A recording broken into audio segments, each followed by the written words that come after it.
flames that keep popping up. What's the story behind that? Erin has more.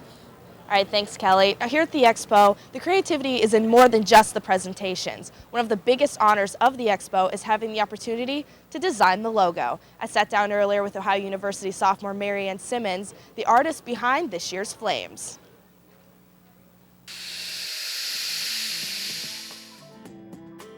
Like a Monet painting. Up close, the parts don't seem to equal the whole.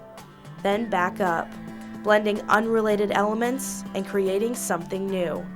Marianne Simmons' organic design inspires innovation.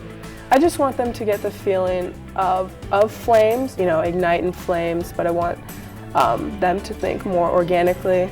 Organic means it resembles a flame, but it's not a flame.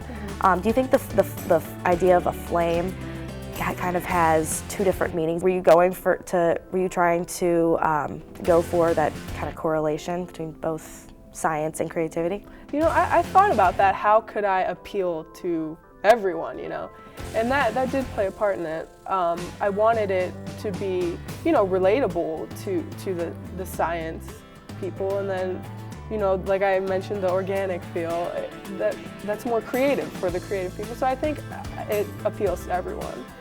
Creativity is a natural part of Marianne. She does not label herself an artist. I'm not a person to go find a piece of paper and start drawing. I think about it in my head, and maybe I'll get to the paper. Sometimes I just go straight to the computer, but a lot of the time it's not me sitting down at the computer. A lot of it's really just in my head. I like art, but I just don't consider myself an artist. But for the Expo, Marianne is a hired artist, and working on a deadline proved challenging. Do you think it's harder to come up with something creative when it's for an assignment or when you're on a deadline for something, rather than just, having the freedom to just be creative whenever you feel like it?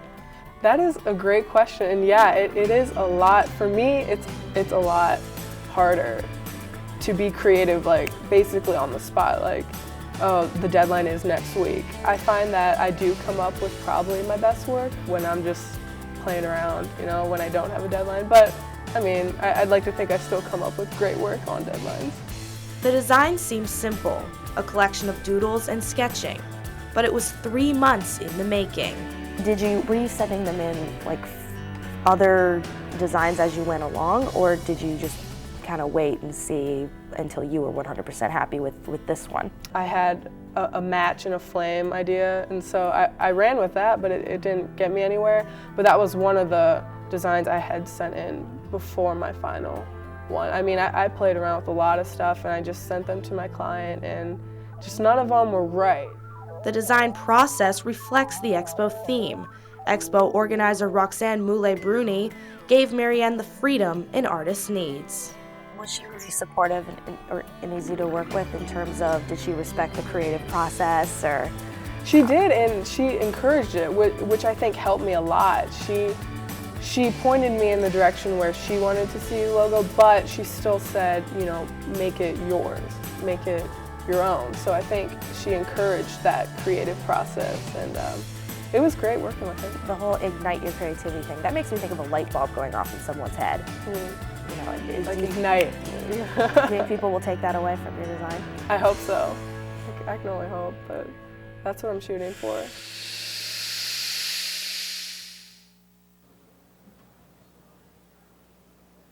And a light bulb certainly went off in Marianne's head during this entire design process. She told me that the entire experience showed her that this is truly what she wants to do as a professional career as a designer. Kelly, back over to you.